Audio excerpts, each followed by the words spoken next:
Dito itatanim yung huling 64 na seedlings sa mga ilalim ng puno ng niyog.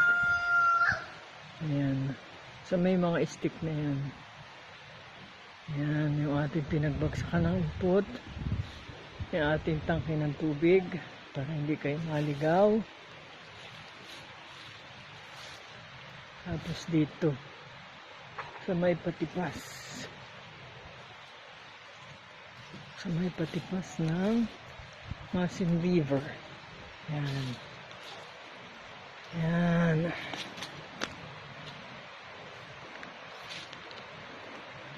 Yan. Dito sila nagtatanim ngayon. Yan ay papunta sa dating labahan. Yan sila. Nasa sa 50 ang maitanim dito. Ito ang tingnan. Diyan, tingnan nyo na lang yung mga stick na nakalagay. Doon yung maghuhukay. So, yung nasa ibaba, yung nauna na tinam na natin last stick.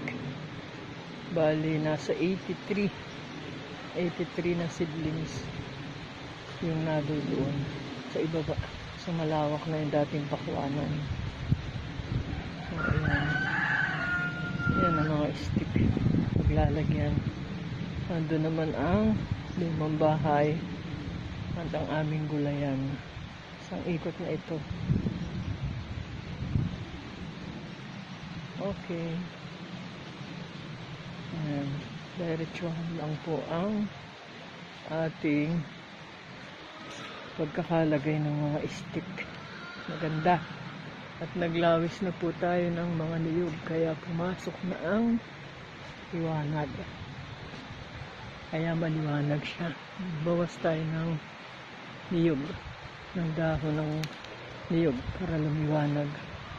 Kaya maganda na ito. Maganda na itong pagtataniman ng ating mga seedlings ng kakao.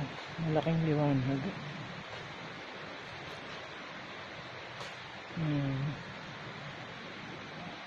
Maganda ng tanawin. Pag naitanim ng lahat.